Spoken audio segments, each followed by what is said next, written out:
Halo kawan-kawan, ayo kita belajar bersama saya Fadilatul Inayah, mahasiswi STKI PNU Indramayu.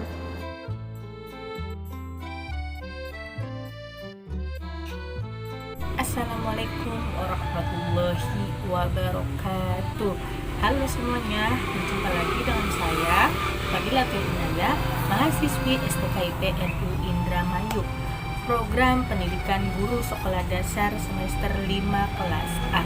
Alhamdulillah, kita kali ini akan membahas dan belajar bersama tentang pembaharuan dalam PBM di SD. Nah, adapun nanti materi yang akan saya bahas ada beberapa pembahasan, ada sekitar 7 pembahasan. Apa aja ya pembahasannya?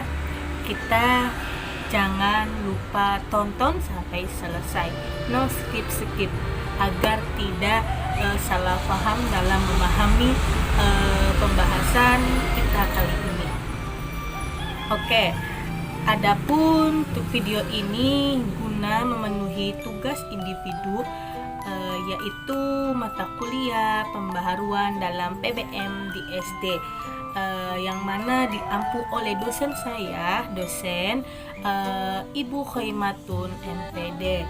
Baik, nanti kita akan membahas satu persatu dalam video ini, dan kalian jangan lupa simak baik-baik, oke? Baik, kita langsung saja mulai yang pertama, yaitu mengenai konsep pembaharuan dalam konteks kurikulum 2013. Nah, dalam pembahasan pertama ini adanya pembahasan konsep pembelajaran dalam konteks kurikulum 2013. Di dalamnya tuh ada apa aja sih? Yang pertama yaitu mendefinisikan ulang makna pembelajaran. Nah, baik, di situ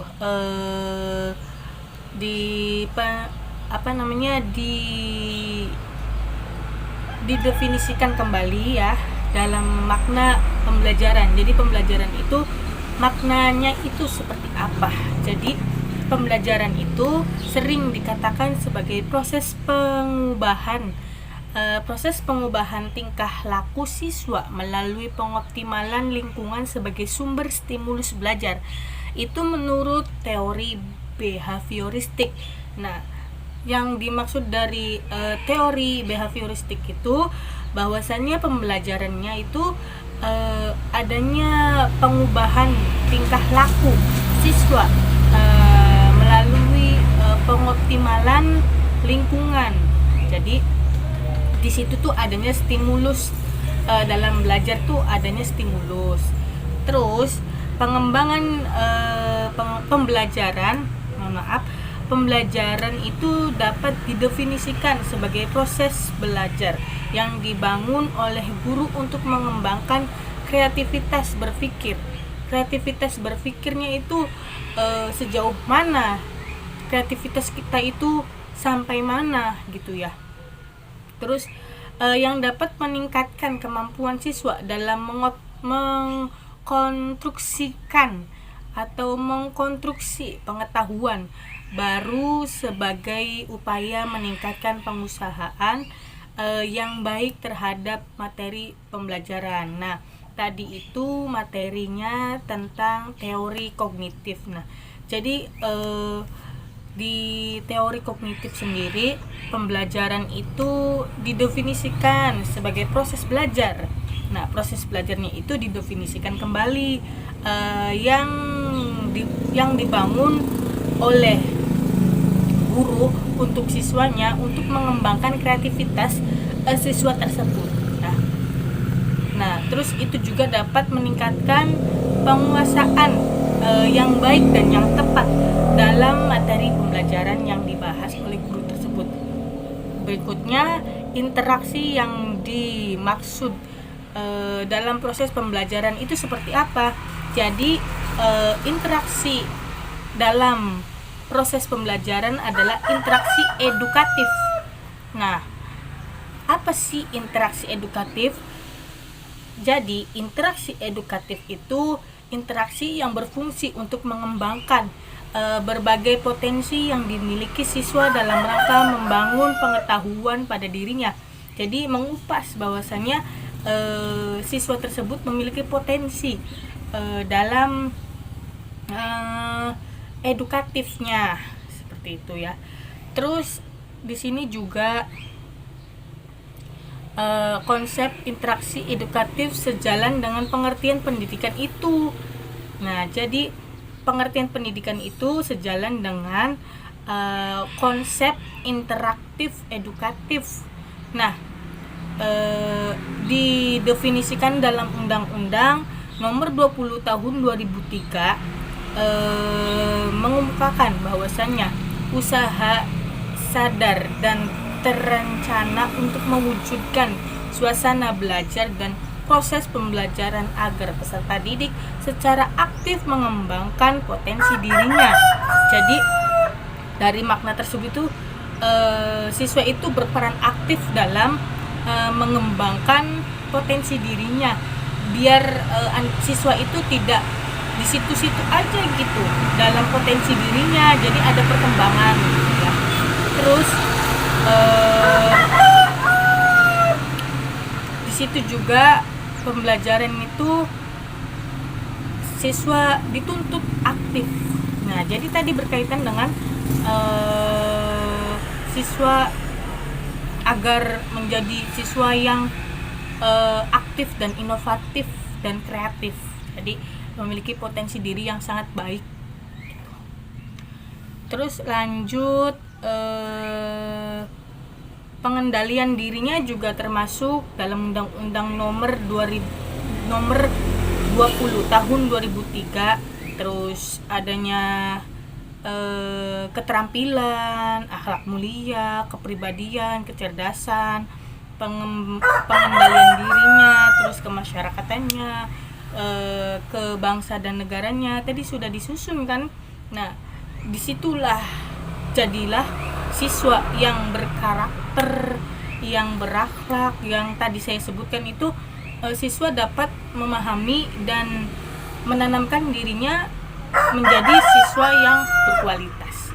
Terus di sini kita masuk ke materi yang kedua, orientasi pembelajaran dalam konteks kurikulum 2013. Jadi orientasi pembelajaran dalam konteks kurikulum 2013 ini, tantangan nyatanya adalah bahwa pendidikan hendaknya mampu menghasilkan sumber daya manusia, nah, yang memiliki kompetensi. Lalu kompetensi ini harus utuh. Nah, terus kompetensi yang diharapkan dimiliki sumber daya manusia saat ini lebih dititik beratkan pada kompetensi berpikir dan berkomunikasi. Jadi kita itu diasah bahwasannya pemikiran kita, terus berkomunikasinya memiliki potensi yang sangat baik gitu ya. Terus kompetensi berpikir. Nah, kompetensi berpikir artinya itu bahwa diharapkan sumber daya manusia memiliki pengetahuan yang luas, kemampuan berpikir kritis, dan kemampuan pula berpikir kreatif.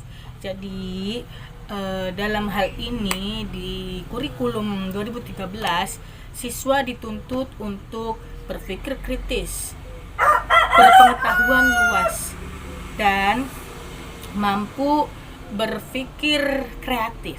Jadi siswa itu benar-benar bahwasanya dia itu menjadi siswa yang berkualitas, berinovatif, kreatif, dan kritis, dan berpengetahuan luas.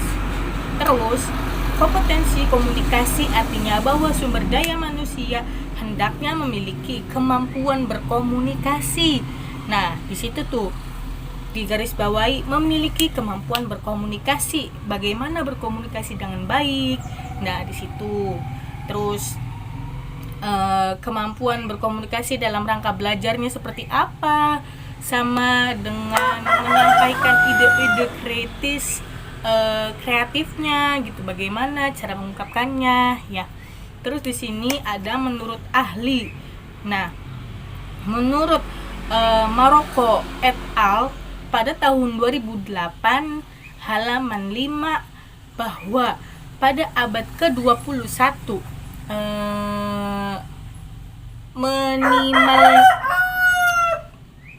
minimalnya ada 4 kompetensi belajar yang harus dikuasai, yaitu kemampuan pemahaman yang tinggi, kemampuan berpikir kritis, terus kemampuan berkolaborasi dan berkomunikasi, serta memiliki kemampuan berpikir kritis.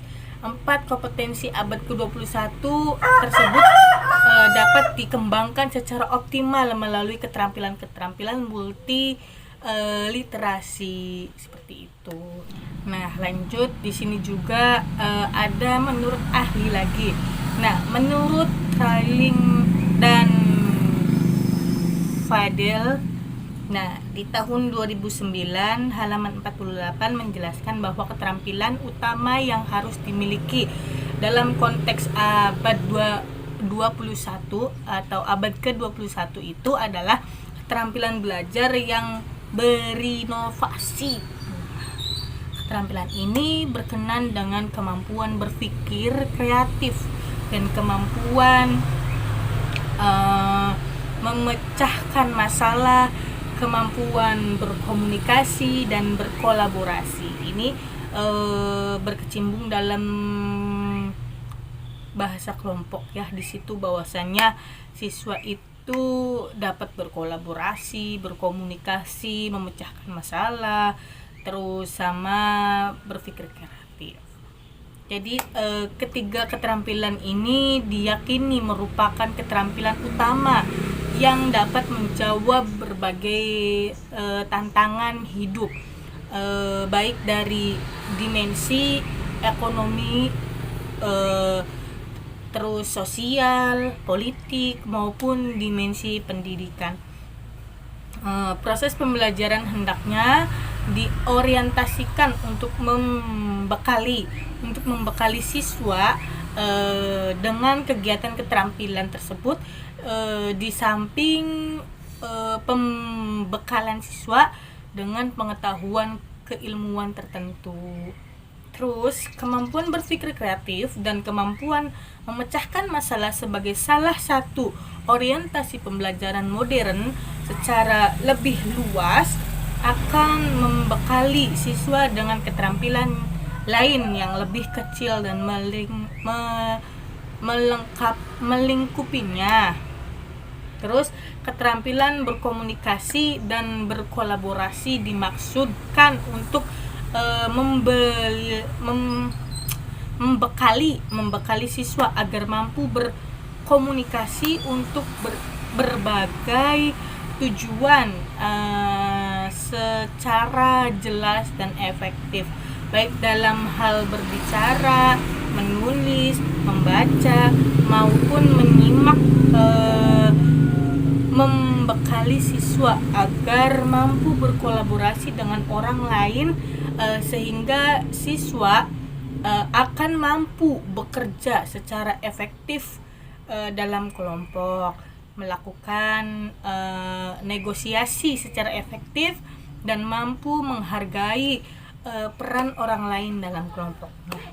Keterampilan sendiri yaitu keterampilan menggunakan sebagai alasan secara efektif, keterampilan berpikir secara sistematik, keterampilan mempertimbangkan dan membuat keputusan, dan keterampilan memecahkan masalah maupun beraktivitas dalam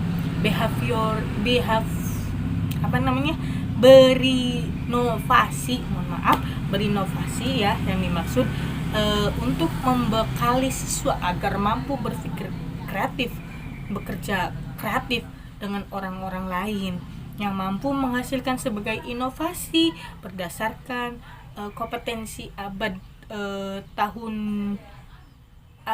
ke-21 sebagai dikemukakan berbagai ahli di atas Kemendikbud melakukan sejumlah terobosan guna meningkatkan mutu pendidikan agar mampu menghasilkan lulusan-lulusan yang siap bersaing secara global di masa yang akan datang.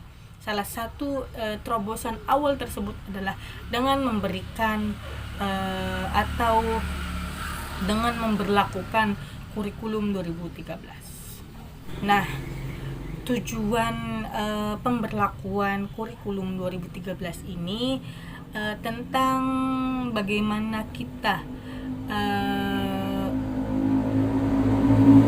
untuk menjadi lulusan sebagai apa, seperti itu ya. Jadi di pemberlakuan kurikulum 2013 ini pemberlakuannya bahwasannya kita itu bisa lulus dan menghasilkan kompetensi, inovasi, kreatif, dan kolaborasi serta berkarakter. Jadi di kurikulum 2013 ini ditanamkan siswa-siswanya agar menjadi lulusan-lulusan yang berkualitas, seperti itu, agar mencapai orientasi akhirnya didasari bahwa pendidikan bukan hanya dilakukan untuk mengembangkan pengetahuan saja berdasarkan subjek inti pembelajaran, melainkan diorientasikan agar peserta didik memiliki kemampuan kreatif, kritis, komunikatif sebagai berkarakter atau sekaligus juga berkarakter, seperti itu. Nah, masih lanjut tentang pembelajaran. Jadi pembelajaran dalam konteks kurikulum 2013 ini merupakan pembelajaran berbasis sikap, keterampilan, sama pengetahuan.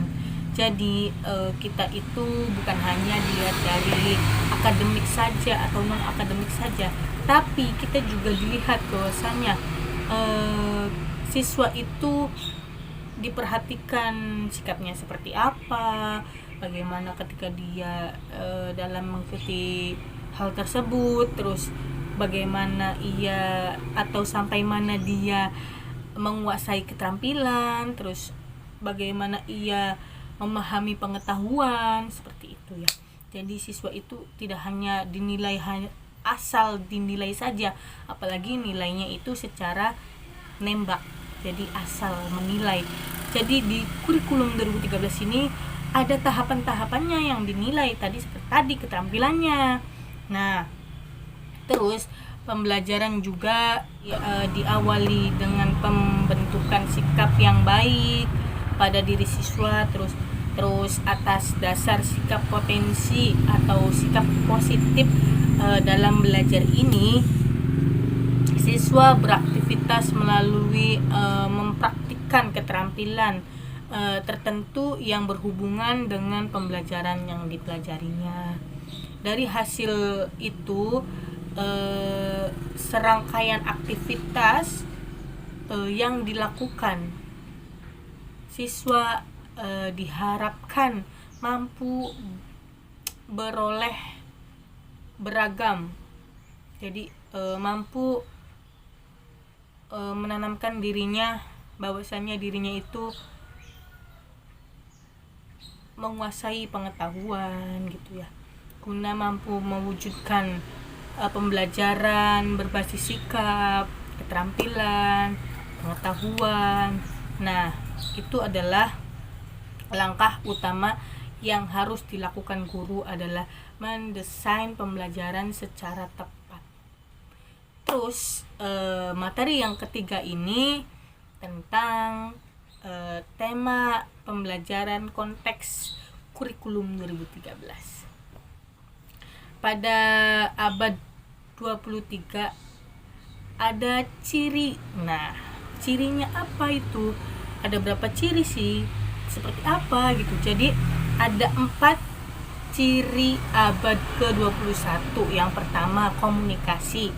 Terus pembelajaran abad 21 haruslah pembelajarannya yang mampu mengembangkan kompetensi siswa dalam hal komunikasi, terus berkolaborasi dalam menyelesaikan berbagai permasalahan, terus kontekstual yang dihadapinya. Nah, tadi adalah 4 ciri abad ke-21. Nah, kurikulum 2013 disiapkan untuk para siswanya dan gurunya untuk menjadi siswa yang berkualitas dan mampu menghadapi masa depan. Nah, kurikulum disusun untuk perkembangan masa depan atau di titik siswa itu dapat mengobservasi, terus bertanya, bernalar, dan mengomunikasikan, mempresentasikan. Jadi disitulah siswa itu didorong agar kiranya bisa mencapai atau siap menghadapi masa depan. Apa yang mereka peroleh atau mereka ketahui. Jadi setelah dia menerima materi dari gurunya, dia itu ditugaskan sama gurunya. Misalkan gurunya itu menugaskan bahwasannya menyelesaikan sebuah masalah. Jadi disitulah siswa mendapatkan tadi observasi, terus bertanya kepada gurunya atau kepada yang bersangkutan, terus bernalar, berpendapat, dan berkomunikasi dengan anggota kelompoknya atau dengan kawan-kawannya, sama mempresentasikan apa hasil dari kerja kita itu, seperti itu. Terus Permendikbud nomor 65 tentang standar proses, bahwa untuk memperkuat pendekatan ilmu itu adanya tematik terpadu. Apa sih tematik terpadu itu? Tematik antar mata pelajaran. Jadi tematik itu satu tematik ada beberapa mata pelajaran. Di dalamnya ada bahasa Indonesia, terus ada PKN, ada Penjas, ada matematika, terus yang lainnya gitu, atau SBK gitu ya.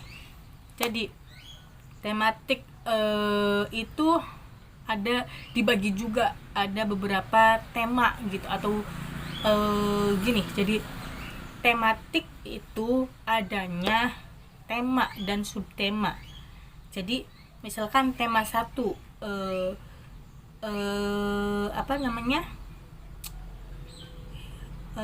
hakku di rumah, contohnya lah lingkungan. Nah, itu subtemanya tentang di sekolah misalkan ya. Terus pembelajaran 1 apa gitu ya. Jadi ada tema, terus ada subtema, terus pembelajaran, seperti itu. Jadi perlu diterapkan pembelajaran berbasis penyingkapan atau penyikapan dalam tepatnya ya. Mohon maaf tadi ada keseletot gitu. Penyikapan atau penelitian untuk mendorong kemampuan siswa atau peserta didik untuk menghasilkan karya kontekstual baik individu maupun kelompok. Jadi di tematik ini dituntut siswa harus aktif, kreatif, inovatif, berkomunikasi, dan lainnya, berkarakter. Jadi seperti itu ya, individu maupun kelompok. Tapi harus didampingi secara baik. Karena apa? Agar kiranya siswa mendapatkan fasilitas atau mendapatkan fasilitator. Nah, guru tersebut itu sebagai fasilitas dan fasilitator siswa agar tidak salah memahami hal-hal yang harus membutuhkan pemahaman yang sangat luar biasa. Terus di sini perlu adanya perubahan mendasar dalam praktek pembelajaran yang selama ini telah berbentuk pemberlakuan kurikulum 2013 di Indonesia tidaklah semudah membalikan tapak tangan. Jadi kalau tapak tangan dibalik gampang kan, tapi kalau masalah pembelajaran atau pemberlakuan kurikulum 2013 ini sangat mudah sulit seperti itu ya. Jadi kurikulum di Indonesia itu masih adanya perkembangan penataan sebaik mungkin dan harus baik gitu agar kiranya siswi insan Indonesia itu menjadi manusia yang berpotensi, berkualitas yang baik seperti itu ya. Itulah pembelajaran yang pertama.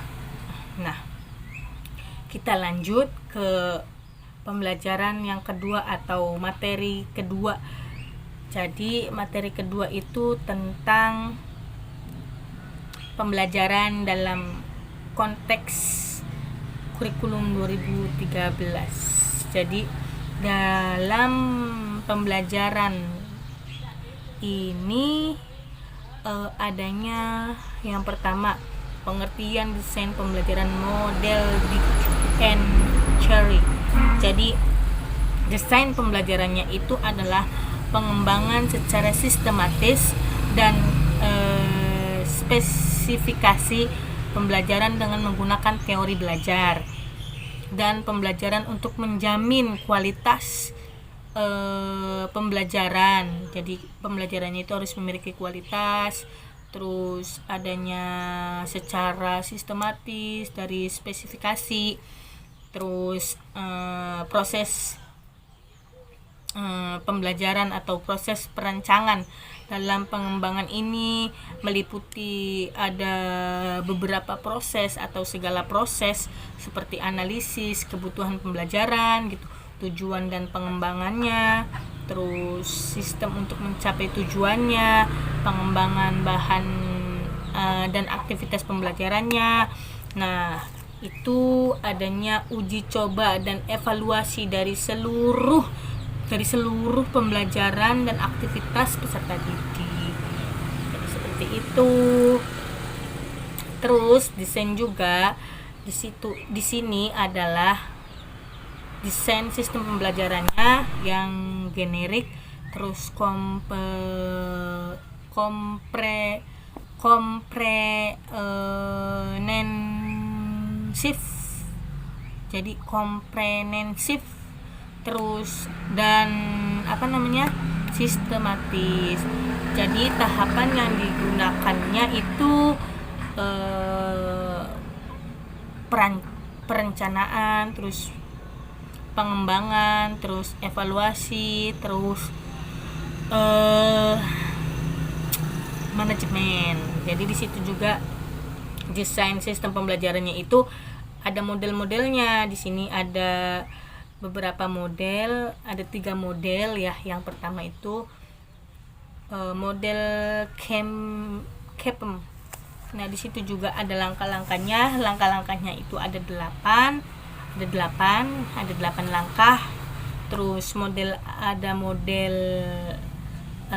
ADIE, ada 5 langkah itu. Terus yang terakhir Rothwell dan Kazanas gitu ya. Itu model yang ketiga. Jadi ada berapa model dalam pembelajaran? Ada 3 model ya tadi yang saya sebutkan.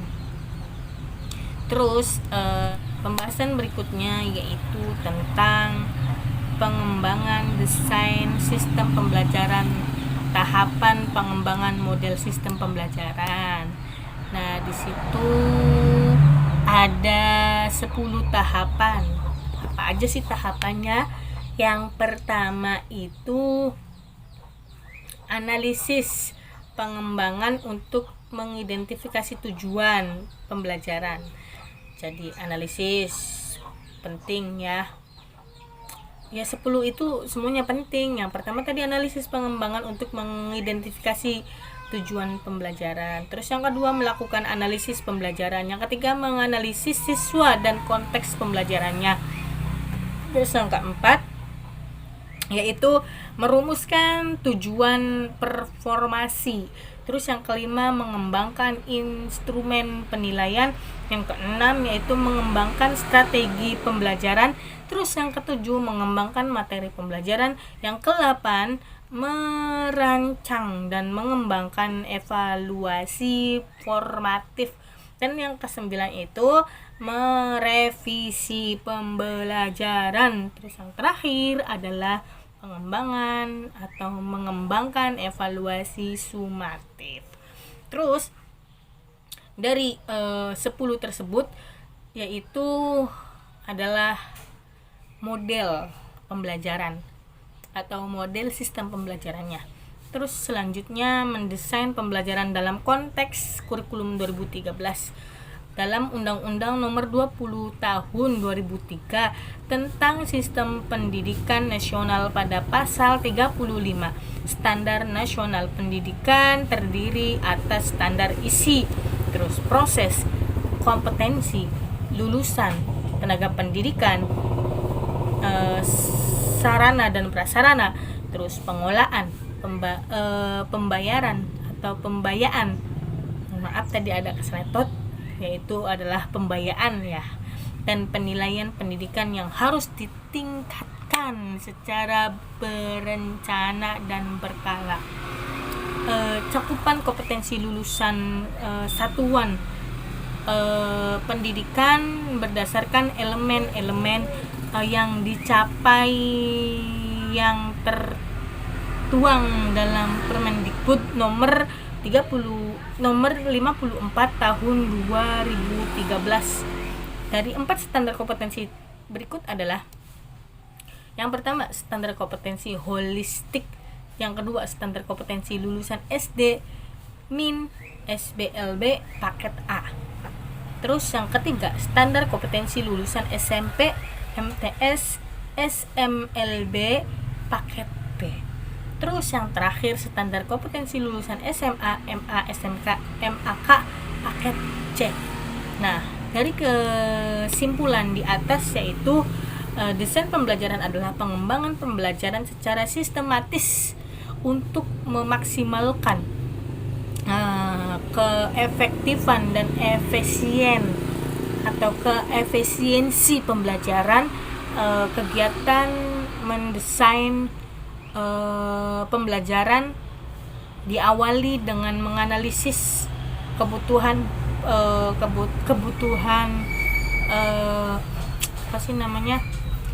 kebutuhan peserta didik, menentukan tujuan pembelajaran, mengembangkan bahan dan aktivitas pembelajaran.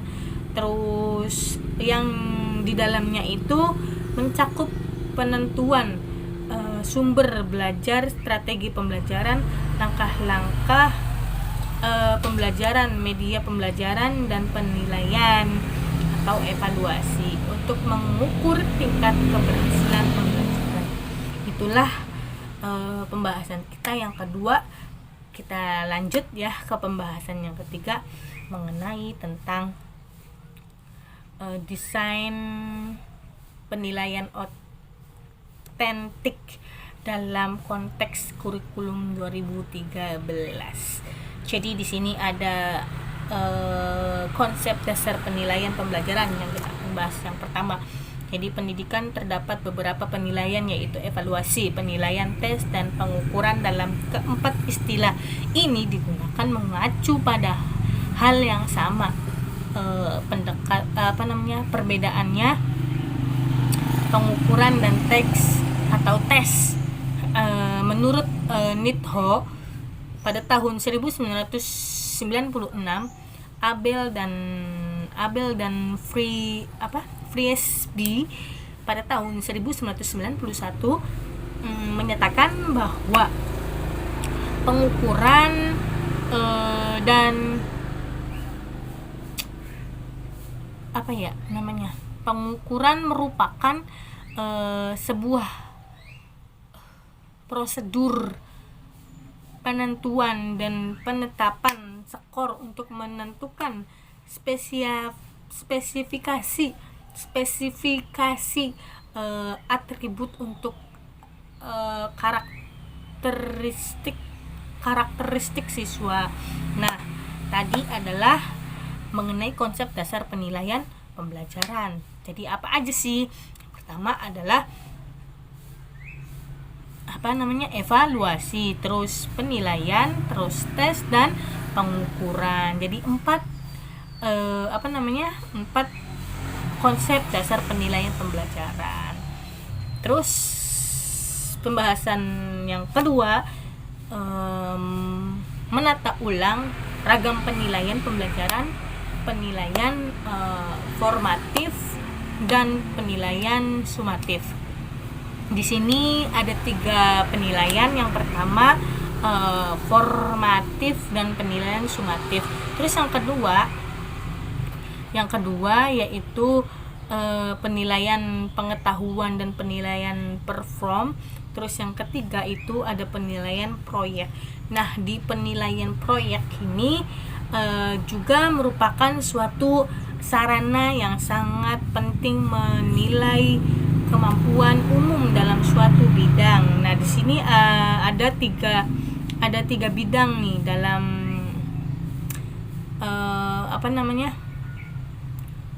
kemampuan umumnya atau penilaian proyeknya gitu. Yang pertama yaitu kemampuan pengelolaan. Nah, yang pertama kemampuan pengelolaan, yang kedua penilaian sikap, terus penilaian diri dan penilaian proses, dan yang terakhir penilaian sikap merupakan penilaian kelas terhadap suatu konsep psikologis yang penilaian sikap dalam berbagai mata pelajarannya dapat dilakukan berkaitan dengan objek sikap, yaitu sikap terhadap mata pelajaran, sikap terhadap gurunya, terus sikap terhadap proses pembelajarannya, sikap terhadap materi pembelajarannya, sama sikap berhubungan dengan nilai-nilai yang ingin ditanamkan dalam siswa melalui materi tertentu, dan sikap berhubungan dengan kompetensi efektif lintas kurikulum. Jadi tadi adalah pembahasan tentang menata ulang ragam penilaian pembelajaran, penilaian performatif dan penilaian sumatif. Jadi tadi penilaiannya ada tiga penilaian. Terus dalam penilaian proyek juga adanya 3 yang harus atau yang perlu diterapkan ya, ada 3. Terus sekarang masuk ke penilaian otentik dalam konteks kurikulum 2013. Jadi menurut Neumann itu pada tahun 1995 halaman 3 sampai 4, yaitu yang pertama ya, yang A, penilaian otentik memiliki legitimasi yang jelas dalam hal bahan ajar, keterampilan dan karakter, sehingga bahan ajar, keterampilan dan karakter yang berkandung dalam penilaian otentik dianggap penting dan dibutuhkan dalam proses pembelajaran mengajar maupun bagi kehidupan sehari-hari siswanya. Jadi tadi penilaian otentik itu melingkupi bahan ajar, keterampilan dan karakter, sehingga bahan ajar, keterampilan dan karakter yang terkandung dalam penilaian otentik dianggap sangat penting dalam proses pembelajaran mengajar maupun bagi kehidupan sehari-hari siswanya. Lanjut ke yang kedua atau B, penilaian otentik mampu memiliki secara akurat kemampuan siswa sejalan dengan capaian perkembangan yang diperolehnya dalam setiap tahapan pembelajarannya. Terus yang ketiga yaitu penilaian otentik adalah penilaian yang mengutamakan kebermaknaan belajar sehingga menilai atau penilaian otentik menurut siswa untuk membangun pengetahuannya sendiri melalui pola inquiry dan sekaligus mengembangkan nilai-nilai kehidupan yang berguna bagi siswa. Jadi di keutamaan penilaian otentik dalam konteks kurikulum 2013 ini bahwasannya menurut Neumann pada tahun 1995 halaman 3 sampai 4 itu adanya 3 keutamaan dalam penilaian tadi ya yang udah saya bacakan.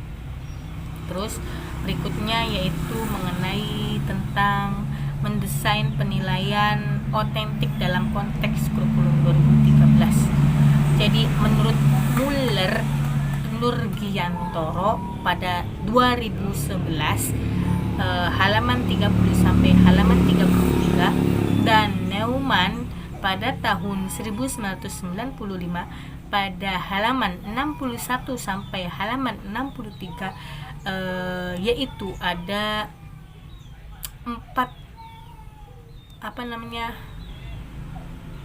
mendesain penilaian otentik dalam konteks kurikulum 2013. Yang pertama, penentuan standar. Yang kedua, penentuan tugas otentik. Yang ketiga, pembuatan kriteria. Yang keempat, pembuatan rubrik. Terus di sini itu materi yang kita bahas di pertemuan atau di pembahasan yang ketiga tentang desain penilaian otentik dalam konteks kurikulum 2013 dapat disimpulkan bahwasannya menurut Nurgiantoro pada tahun 2011 halaman 4 menyatakan bahwa pada hakikatnya penilaian otentik merupakan kegiatan penilaian yang dilakukan tidak semata-mata untuk menilai hasil belajar siswa. Namun, penilaian otentik dalam konteks kurikulum 2013, model penilaian otentik banyak dibicarakan di dunia pendidikan karena model ini direkomendasikan untuk atau bahkan bahkan harus ditentukan atau ditekankan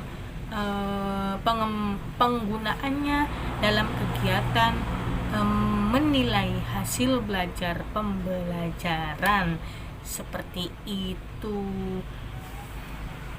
Kita lanjut ke pembahasan yang keempat, yaitu tentang desain strategi pembelajaran dalam konteks kurikulum 2013. Yang pertama yaitu mendefinisikan ulang pendekatan model dan teknik pembelajarannya.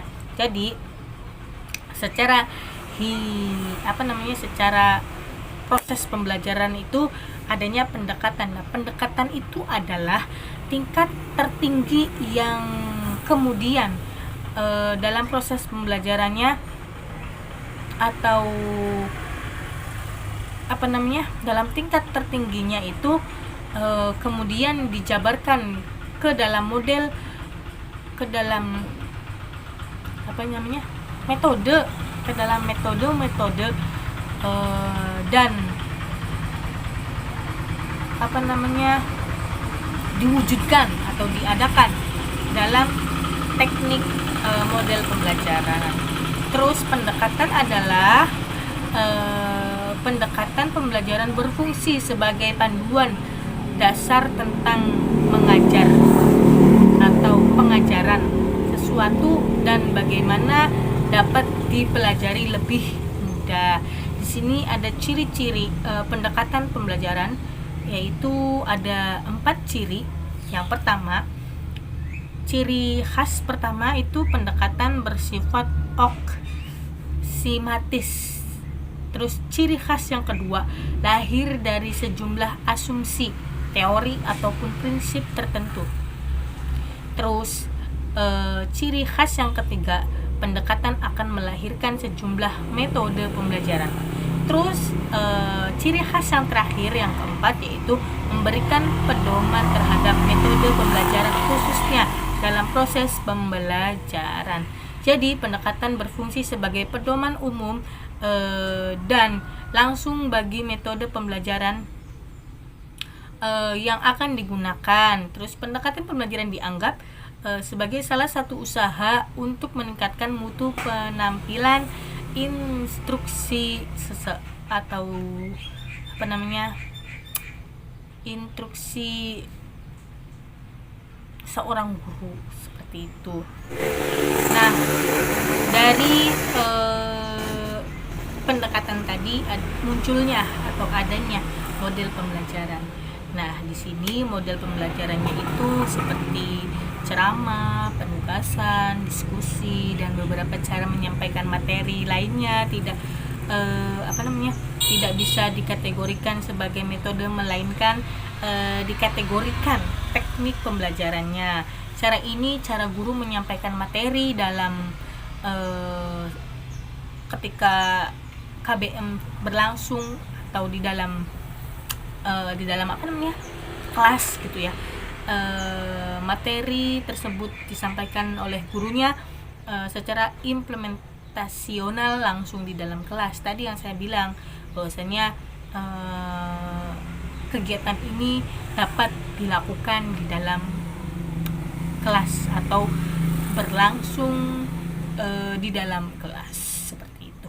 Lanjut pembahasan berikutnya tentang konsep dasar, model, dan strategi pembelajaran. Nah, di sini komponen suatu pembelajarannya itu ada 4 komponen. Pertama, sintaks. Yang kedua, prinsip reaksi. Yang ketiga, sistem sosial. Yang keempat, yaitu sistem pendukung. Nah, di sistem sosial juga, di sistem yang ketiga tadi, di sistem sosial terdapat 3 pengertian utama. Yang pertama itu pengertiannya deskripsi macam-macam peranan guru dalam atau peranan guru dan siswa gitu ya. Terus yang kedua yaitu hubungan hierarkis atau otoritas guru dan siswa. Terus yang terakhir yaitu macam-macam kaidah untuk mendorong siswanya. Jadi tadi ya adalah konsep suatu pembelajarannya. Terus di sini kita akan bahas tentang model-model pembelajaran dalam konteks kurikulum 2013. Apa saja sih model pembelajaran dalam konteks kurikulum 2013 itu? Jadi kalau yang mau tahu masih lanjut dalam pembahasan ini dan tonton terus. Jadi kita lanjut ke model pembelajaran. Dalam konteks kurikulum itu ada 5 model pembelajaran. Nah, yang pertama model pembelajaran proses saintifik. Yang kedua, terus model pembelajaran interaktif berdiferensiasi.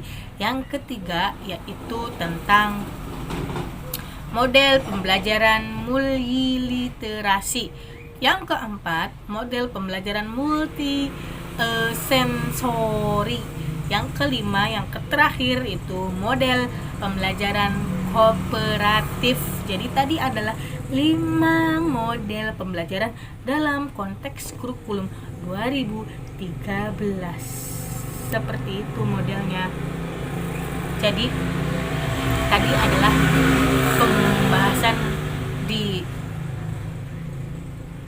pembahasan yang keempat. Yang sekarang yaitu pembahasan yang kelima. Semangat ya, masih semangat. Oke, kita lanjut.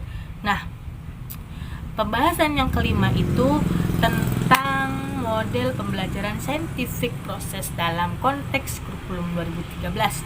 Di sini ada hakikat model pembelajaran scientific process.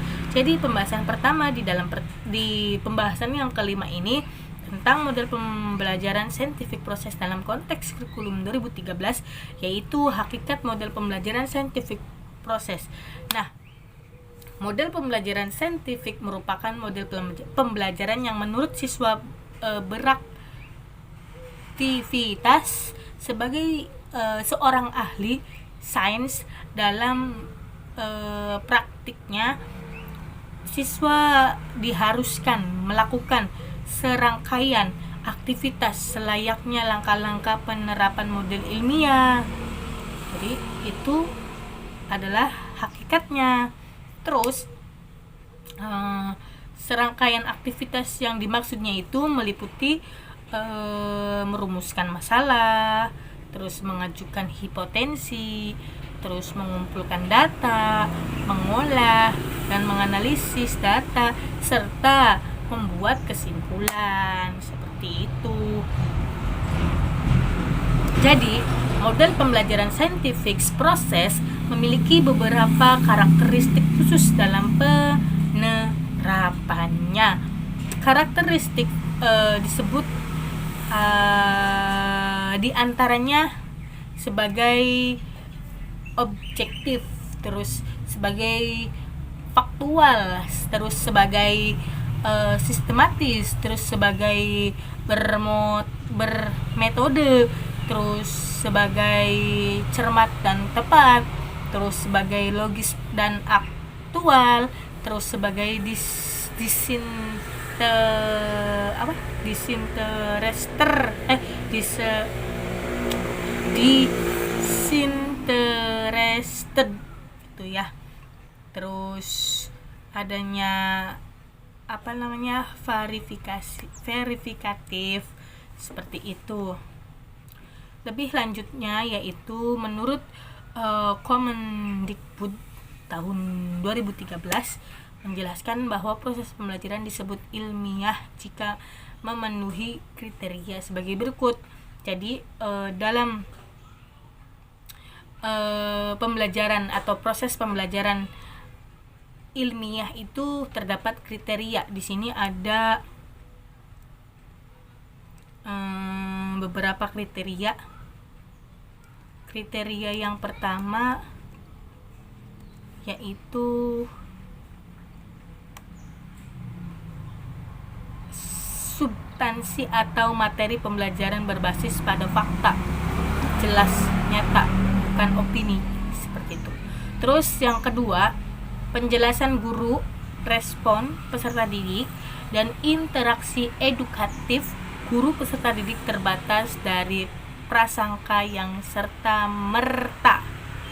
Yang ketiga, mendorong dan menginspirasi peserta didik berpikir secara kritis, analisis, dan tepat.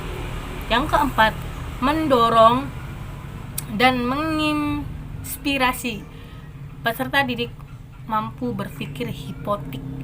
Terus yang kelima, mendorong dan menginspiratif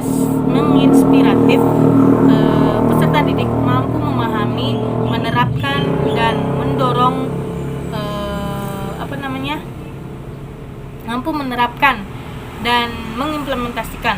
Terus yang keenam yaitu tentang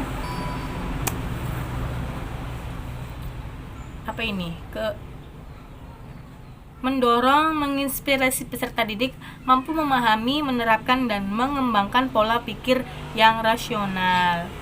Seperti itu. Terus yang keenam, berbasis pada konsep, terus pada teori, pada fakta juga atau fakta empiris yang dapat dipertanggungjawabkan.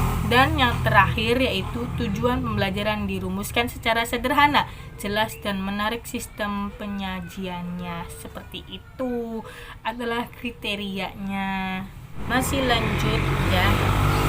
Jadi dari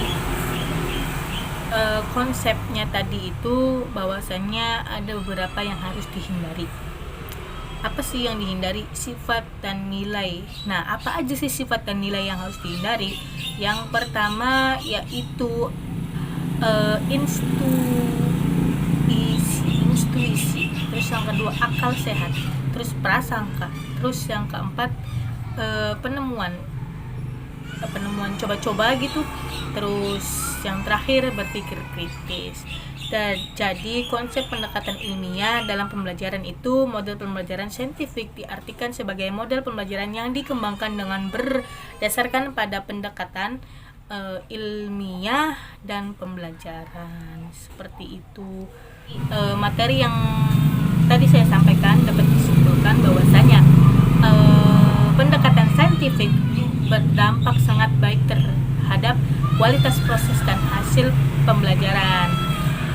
Terus dampak yang dirasakannya itu langsung oleh peserta didik dapat ditingkatkan atau dirasakan, atau bisa juga dapat meningkatkan kemampuan berpikir kritis dengan cara mengamati, menanya, kemampuan bernalar dan mengkomunikasikan, serta nilai hasil belajar siswa lebih baik dibandingkan sebelumnya. Seperti itu. Oke, lanjut di pembahasan yang ke-6. Masih semangat ya, harus semangat. Nah, di pembahasan yang ke-6 ini mengenai model dan metode pembelajaran berbasis pendekatan saintifik prosesi. Nah, jadi di pembahasan ini yang pertama yaitu tentang model pembelajaran inquiry. Nah, di pembelajaran inquiry juga terdapat hakikat model pembelajaran inquiry. Apa sih hakikatnya itu?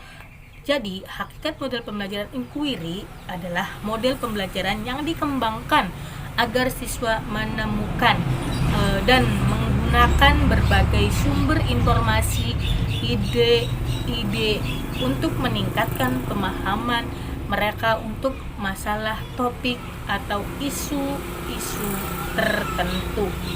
Terus yang kedua, adanya sintaks model pembelajaran berbasis masalah. Nah, di sini sintaks model pembelajaran berbasis masalah itu ada pra pembelajaran. Terdapat 7 fase. Fase yang pertama menetapkan masalah. Fase yang kedua merumuskan hipotesis. Yang ketiga yaitu melaksanakan penilaian atau penelitian, melakukan penelitian atau eksperimen. Nah, seperti itu. Terus yang fase keempat yaitu mengelola dan menganalisis. Fase kelima yaitu menguji hipotesis. Fase yang keenam yaitu membuat simpulan umum. Yang terakhir yaitu fase ketujuh menyajikan hasil pasca pembelajaran. Itu adalah 7 fase pra pembelajaran dalam sintaks model pembelajaran berbasis masalah.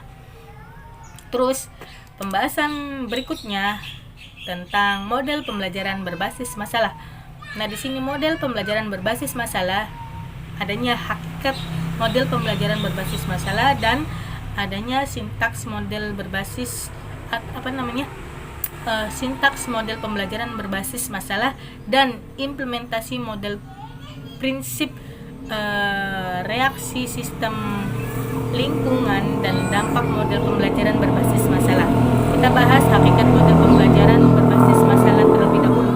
Di sini menurut Kemendikbud tahun 2013 memandang MPBM suatu model pembelajaran yang menantang peserta didik untuk belajar bagaimana belajar atau bekerja secara kelompok untuk mencari solusi dari permasalahan dunia nyata.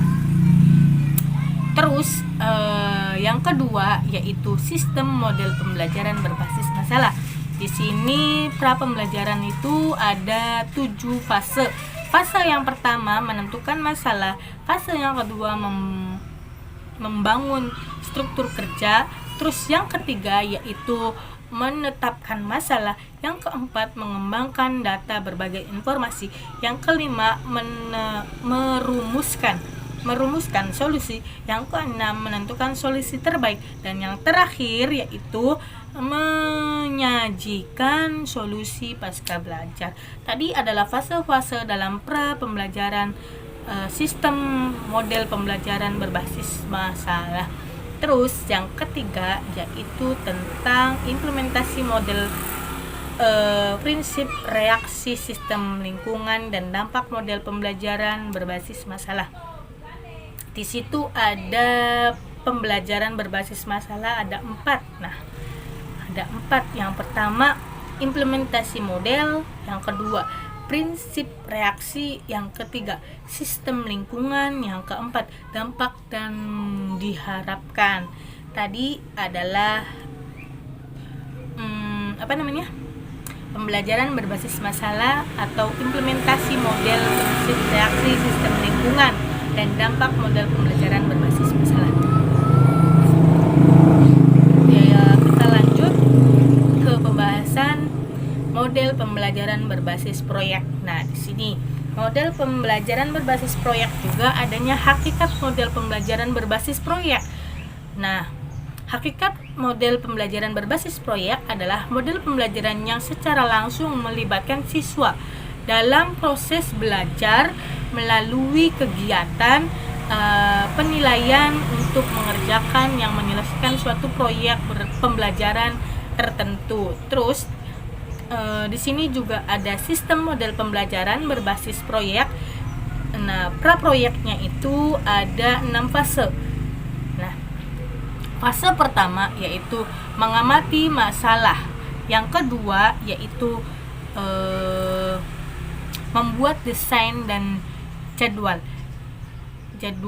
pelaksana proyek. Terus yang ketiga, melaksanakan penilaian. Yang keempat, menyusun draft atau prototipe produk atau sejenisnya.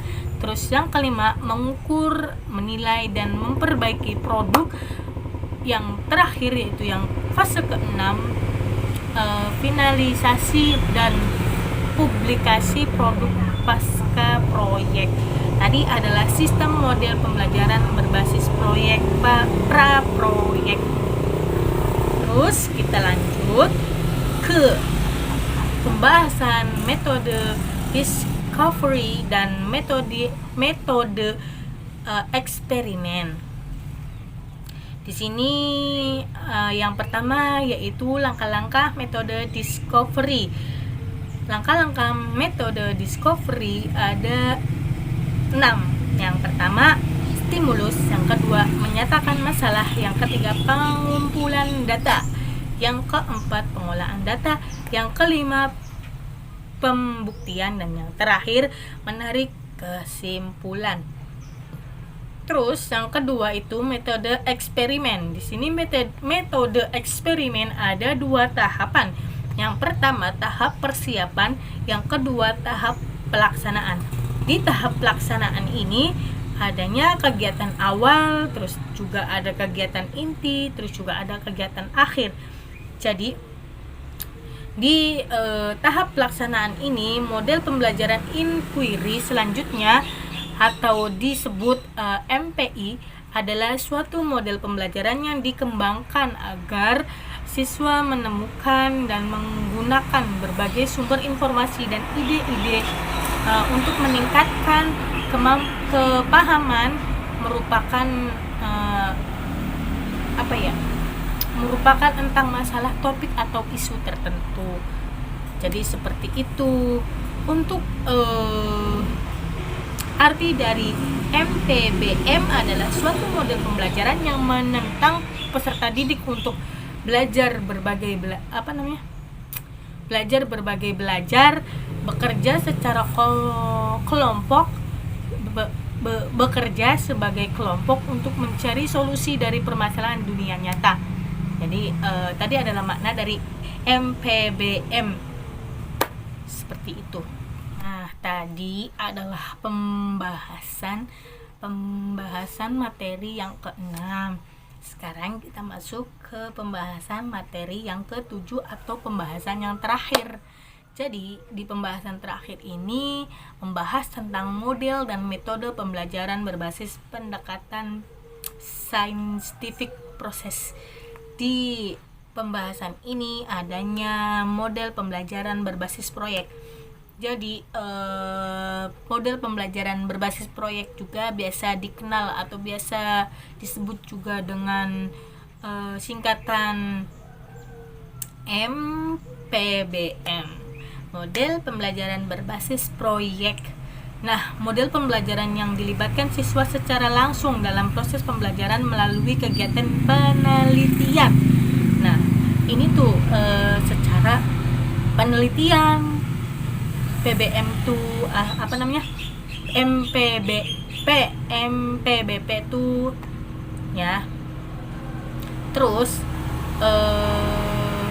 untuk menjelaskan suatu proyek atau suatu masalah, karakteristik pembelajaran berbasis proyek sejalan dengan konsep yang dikemukakan Simkis di atas tadi, bahwasanya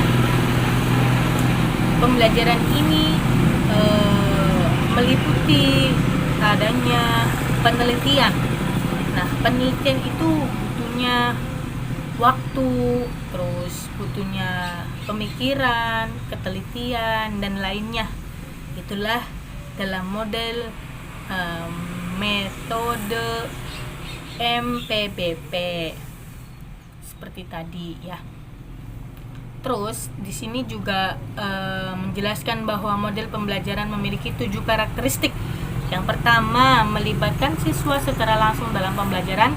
Yang kedua, yaitu menghubungkan pembelajaran dengan dunia nyata. Yang ketiga, dilaksanakan dengan berbasis penelitian. Yang keempat, melibatkan berbagai sumber belajar. Terus yang kelima, bersatu dengan pengetahuan belajar. Yang keenam, dilakukan dari waktu ke waktu. Terus yang ketujuh, diakhiri dengan sebuah produk tertentu. Nah, ada 5 kelebihan dalam metode tersebut. Menurut McDonald tahun 2007, bahwa model ini diyakini mampu meningkatkan kemampuan. Yang pertama, mengajukan pertanyaan. Yang kedua, membuat rancangan penelitian. Terus yang ketiga, bekerja untuk menampilkan. Yang keempat, berbagai pengetahuan dengan orang lain. Yang kelima, menampilkan semua di posisi intelektual. Jadi di metode ini ada juga kekurangan. Nah, di sini kekurangannya itu yang pertama, memerlukan banyak waktu dan biaya. Yang kedua, memerlukan banyak media dan sumber belajar. Yang ketiga, yaitu memerlukan guru dan siswa bersama-sama siap belajar dan berkembang. Terus yang keempat, ada kekhawatiran. Ada kekhawatiran siswa hanya akan menguasai satu topik tertentu yang dikerjakannya. Terus yang kelima, model discovery learning. Terus yang keenam, pengertian discovery learning, model pembelajaran penemuan discovery learning. Jadi tadi adalah 6 kekurangan dan 5 kelebihan dari model tersebut. Nah, adapun langkah-langkahnya yaitu yang pertama, stimulus. Yang kedua, menyatakan masalah. Yang ketiga, pengumpulan data. Yang keempat, pengolahan data. Yang kelima, pembuktian. Yang keenam, menarik kesimpulan. Terus yang terakhir, kelebihan discovery learning. Tadi adalah langkah-langkahnya. Sekarang menurut Roy Stiah tahun 1998 halaman 20, mengemukakan bahwasanya teknik ini memiliki kelebihan sebagai berikut. Jadi kelebihannya itu menurut Reistiah pada tahun 1998 halaman 20 itu, yang pertama, teknik ini mampu membantu siswa untuk mengembangkan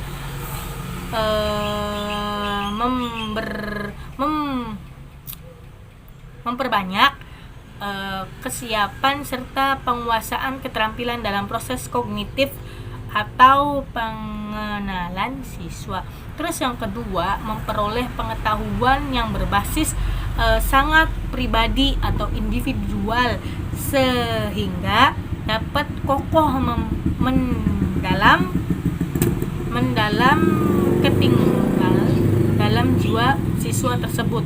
Terus yang ketiga, dapat membangkitkan kegiatan atau membangkitkan kegairahan belajar para siswa. Yang keempat, mampu memberikan kesempatan pada siswa untuk berkembang dan maju sesuai dengan kemampuan masing-masing. Yang kelima, mampu mengarahkan cara siswa belajar sehingga belajar memiliki motivasi yang kuat untuk belajar lebih giat. Yang keenam, membuat siswa untuk memperkuat dan menambah kepercayaan pada diri sendiri dan proses penemuan sendiri. Terus yang ketujuh adalah yang terakhir, strategi itu berpusat pada siswa, tidak pada guru. Guru hanya sebagai teman belajar saja, membuat atau membantu bila adanya keperluan kesulitan dalam proses pembelajaran yang sedang dilaksanakan. Terus kekurangan dalam discovery learning. Di sini kekurangannya yang pertama, pada siswa harus ada kesiapan dan kematangan mental untuk cara belajar ini. Siswa harus berani dan berkeinginan untuk mengetahui keadaan sekitarnya dengan baik. Terus yang kedua, bila kelas terlalu besar, penggunaan teknik ini akan kurang berhasil. Terus yang ketiga, yaitu bagi guru dan siswa yang sudah biasa dengan perencanaan dan pembelajaran tradisional, mungkin akan sempat kecewa diganti dengan teknik ini. Terus yang keempat, yaitu dengan teknik ini ada yang berpendapat bahwa proses mental ini terlalu mementingkan proses pengertian saja, kurang memperhatikan perkembangan pembentukan sikap dan keterampilan bagi siswa. Terus yang terakhir, tidak memberikan atau tidak memberi kesempatan berpikir secara kreatif. Tadi adalah kekurangan discovery learning. Terus berikutnya membahas tentang metode eksperimen. Nah, di sini ada menurut ahli. Nah, ahli siapa sih namanya? Menurut Saiful Bahri Zamarah pada tahun 1995, metode eksperimen adalah cara menyajikan pembelajaran di mana siswa melakukan percobaan dengan mengalami dan membuktikan sendiri sesuai apa yang dipelajarinya. Terus di sini juga ada langkah-langkahnya. Langkah-langkahnya itu metode eksperimen diterapkan berdasarkan langkah-langkah umum sebagai berikut. Kegiatannya kegiatan pembelajaran dengan pendekatan eksperimen dilakukan melalui 3 tahapan, yaitu persiapan, pelaksanaan, dan tindakan lanjut. Di sini juga adanya kelemahan dan kekurangan. Nah, untuk model eksperimen, kelebihan dan kekurangan dari model pembelajaran eksperimen yang bisa kita manfaatkan untuk meningkatkan hasil belajar siswa, di mana Anita dalam Mayangsari dan Dewi pada tahun 2013 halaman 28 menjelaskan kelebihan model pembelajaran eksperimen. Nah, apa saja sih kelebihannya itu? Kelebihannya itu membangkitkan rasa ingin tahu siswa. Yang kedua, membangkitkan sikap ilmiah siswa. Terus yang ketiga, membuat pembelajaran berbasis tekstual. Yang keempat, membina kebiasaan belajar kelompok maupun individual. Ya, itu adalah kelebihannya. Untuk kekurangannya yaitu model ini memerlukan berbagai fasilitas, peralatan dan bahan yang tidak selalu mudah diperoleh. Jadi bahan-bahan yang dibutuhkannya itu sulit ditemukan. Terus yang kedua itu, jika eksperimen memerlukan jangka waktu yang lama, anak didik harus menanti untuk melanjutkan pembelajarannya. Terus yang ketiga, yaitu metode ini menuntut ketelitian, keuletan, dan ketabahan. Terus yang keempat, setiap percobaan tidak selalu memberikan hasil yang diharapkan karena mungkin ada faktor-faktor tertentu yang berada di luar jangkauan kemampuan atau pengendaliannya. Terus yang terakhir yaitu kelemahannya, metode ini lebih sesuai untuk menyajikan bidang-bidang ilmu dan teknologi. Jadi di materi ini dapat disimpulkan bahwa dari uraian dan pemaparan mengenai pendekatan saintifik dalam kegiatan pembelajaran dengan metode pembelajaran project-based learning, dapat disimpulkan bahwa sintaks model pembelajaran project-based learning sangat berhubungan dengan tahapan penelitian. Hal ini selaras dengan langkah-langkah dalam scientifics. Nah, yang merupakan proses pembelajaran yang menurut siswa beraktivitas sebagai orang ahli sains dalam kegiatan pembelajaran mengajar, khususnya pada materi ekologi. Terus pendekatan saintifik akan efektif jika diimbangi dengan suatu model pembelajaran yang tepat berdasarkan atau berbasis analisis yang telah dilakukan. Model pembelajaran project-based learning sangat tepat untuk pembelajaran dalam pembelajaran dan diharapkan dapat nantinya itu meningkatkan kemampuan siswa dalam berpikir kritis, logis, dan analitis. Diharapkan kegiatan pembelajaran akan menjadi lebih menyenangkan lagi sehingga dapat menumbuhkan daya tarik peserta didik dalam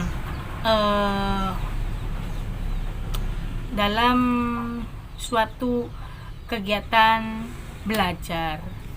Nah, itulah pembahasan dari saya, pembahasan 1 sampai 7 yang mana bahasa saya itu agak kesletot, terus ya begitulah karena kurangnya kesinkronan otak dan lidah gitu ya. Mohon maaf, ini manusia biasa. Jadi terima kasih banyak sudah menonton video ini. Saya mohon maaf atas kekurangan dan sekurang-kurangnya saya mohon dimaklumi karena saya manusia biasa. Saya hanya bisa berjuang dan berusaha melakukan suatu hal yang baik. Demikian video saya. Wabillahi taufiq wal hidayah. Terima kasih sudah menonton. Jangan lupa like, komen, dan subscribe. Share ke teman kalian agar memahami materi-materi yang sudah saya sampaikan. Kurang lebihnya mohon maaf. Wabillahi taufiq wal hidayah. Wassalamualaikum warahmatullahi wabarakatuh. Terima kasih. Dadah.